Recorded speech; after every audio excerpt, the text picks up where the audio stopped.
This video is sponsored by Card Kingdom. You can visit their store by using my referral link in the description below.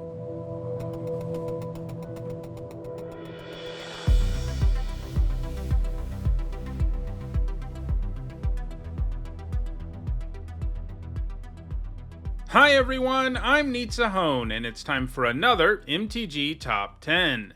In some episodes of this series, I look at the worst cards in a particular category, and that's what we're doing today, with a look at the worst angels. Angels are, of course, the iconic creature type for white. This means that they largely appear at higher rarities, they appear on most planes, and they really represent what white is all about. Overall, being designated by Wizards of the Coast as one of these iconic creature types tends to result in the cards being pretty powerful. And you can see just how powerful in my MTG Top 10 that looks at the best angels. However, that doesn't mean every angel out there is good. In fact, there's some pretty bad ones. As usual, for a card to appear on a worst list, it has to be bad in Magic's three main play modes: limited, 60-card constructed formats, and EDH. It also has to have been bad for its entire existence. In other words, for a card to end up here, it has to be bad everywhere and for all of Magic's history.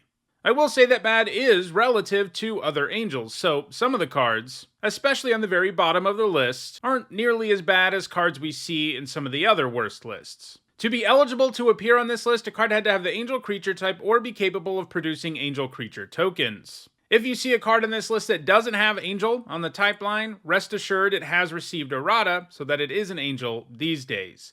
In all, there were 271 cards eligible for this list, and in this video, we'll look at the 10 worst of the bunch.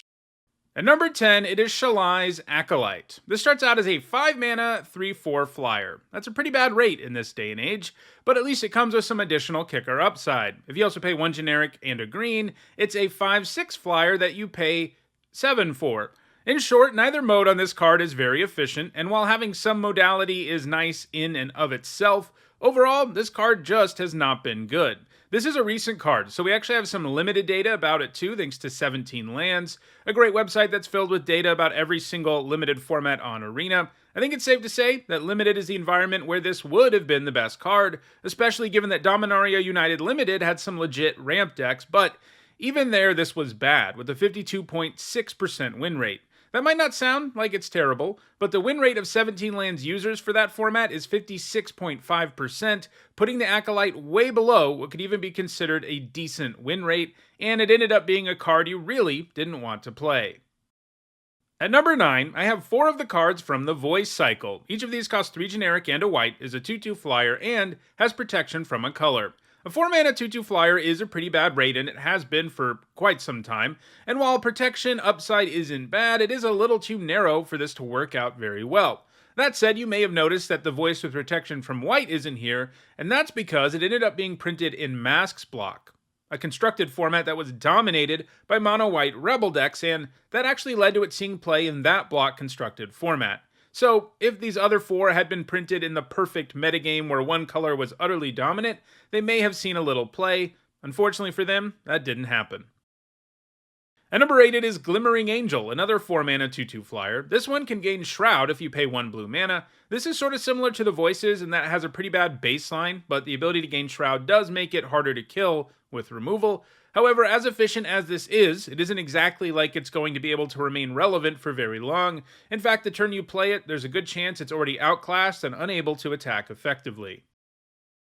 At number 7, it is Herald of the Sun. A 6-mana 4/4 flyer is far from efficient, especially when we're looking at a more recent set. That kind of card simply isn't playable in any format these days, including limited. This does come with an additional ability, but it's a bad one. 3 generic and a white to put a +1/+1 counter on another creature with flying just doesn't move the needle. It's especially frustrating that it can't even put the counter on itself. That still wouldn't be a good card, but it would probably have prevented it from making the list. At number 6, it is Voice of the Provinces. This 6-mana 3/3 flying angel makes a 1/1 human creature token when it enters the battlefield. If you take the human out of the equation here, we're talking about a woefully inefficient creature in any era of Magic.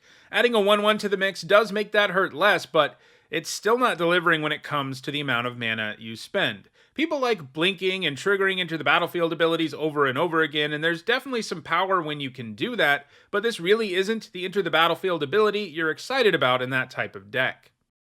At number 5, I have Paragon of Modernity. It is the most widely played in EDH of any card on the list, but it really shouldn't be. It has the dreaded 4-mana 2/2 flyer stat line, and it comes with an activated ability that costs 3 generic, and it gets +1/+1 until end of turn. If you happen to spend 3 colors of mana to use that ability, it does get a +1/+1 counter instead. While the design here is kind of cool, especially for a set with 3 colored factions, ultimately Paragon of Modernity hasn't panned out in any format. The ability is really bad if you aren't getting the counter, and even if you are, it isn't exactly impressive. The fact it starts out so small and inefficient makes it really vulnerable. Opponents can respond with basically any removal spell in response to you spending all that mana, and that is an utter blowout. This is another new card that we have limited data for. It has a 51.4% win rate in a format where the overall win rate on 17 lands was 55.3%. It was unplayable in the format. At number 4, I have Herald of Serra. It's a 4-mana 3/4 with flying and vigilance. That's an impressive stat line, especially given what we've seen so far. But it also has Echo, which gives it a massive downside. On your next upkeep, you have to pay for it again or sacrifice it. This means, in the end, you're pretty likely to give up 2 whole turns and 8 mana just to keep this in play, and at that point, it's not going to feel like a good deal anymore. There are some good Echo cards out there. In fact, I have an entire MTG top 10 that covers them, but the ones that manage to overcome the downside generally have an enter the battlefield or leave the battlefield effect or haste, and the Herald doesn't get there. In the end, you just overpay for it significantly. At number 3, it is Sustaining Spirit. This is a 2-mana 0/3, and it makes it so that any damage that would reduce your life total to less than 1, instead reduces it to 1. That effect can be pretty powerful in the right situation, but this card has some big problems. The biggest is the fact that it has cumulative upkeep. This means that on your upkeep after the first turn you played it, you have to pay 1 generic and a white, and then you have to pay an additional 1 generic and a white for every turn. So, in other words, you pay 4, and then 6, and then 8. So there's a serious expiration date on this effect, and if you do go out of your way to pay for this, you're also not adding to the board in any way. So basically, your opponent can simply wait this out and kill you once it goes away, and that's kind of the best case scenario. There will also be plenty of times where they can also kill this incredibly easily, and that's really the card's other problem. Most versions of this effect we've seen that do work out aren't on creatures that are easy to interact with. Basically, this is a really bad fog effect. It can last multiple turns, but you're almost definitely going to lose if you do keep it in play for multiple turns. At number 2, it is Haunted Angel. This has nicely efficient stats as a 3-mana 3/3 flyer, but it comes with a massive downside. When it dies, you exile it, and each of your opponents gets a 3/3 Black Angel creature token with flying. In other words, you give your opponent a ready-made 2-for-1 for when they remove this angel, and if you're playing a multiplayer commander game, things get even uglier, because every single player gets one of these angel tokens. In short, the downside here is way too big for this card to ever be worth playing anywhere. And at number 1, it is Angel of Fury. This is a 6-mana 3/5 flyer. That's a really bad starting point, and the upside it has is negligible. It shuffles back into your library.